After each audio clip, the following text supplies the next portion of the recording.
আজকে বানানো যাক আলুর পকোড়া। এর জন্য প্রথমে একটা আলুকে 4 পিস করে কেটে নিয়ে সেটাকে ভালো করে ধুয়ে অন্য পাত্রে সেটাকে গ্রেট করে নিয়ে তারপর তার মধ্যে জল ও লবণ দিয়ে আধ ঘন্টা ঢাকা দিয়ে রেখে দিতে হবে এবং আধ ঘন্টা পর ঢাকা খুলে সেটাকে ভালো করে হাতের সাহায্যে চিপড়ে নিয়ে সেটাকে অন্য পাত্রে তুলে নিতে হবে এবং বাটিতে গ্রেট করা আলু ও বেসন ও কর্নফ্লাওয়ার মিশিয়ে নিতে হবে।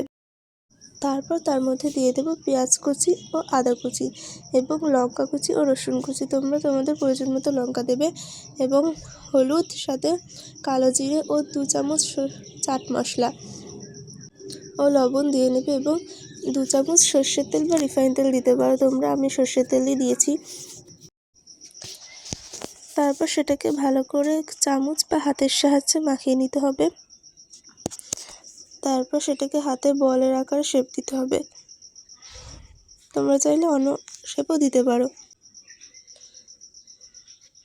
তো আমি এরকম করে একা একা সব বাটিতে বানিয়ে রেখে দেব।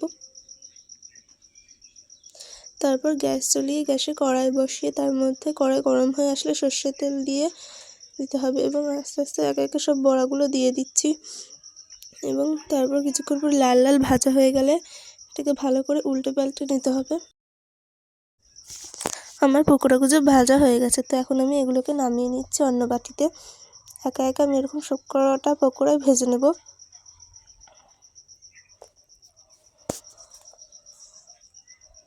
তো আমার সব পকোড়া ভাজা হয়ে গেছে, তো এগুলোকে এখন আমি সার্ভ করে দেব। আমি এখানে শসা নিয়েছি আর পেঁয়াজ আর টমেটো সস নিয়েছি। তোমরা চাইলে অন্য কিছু স্যালাড নিতে পারো।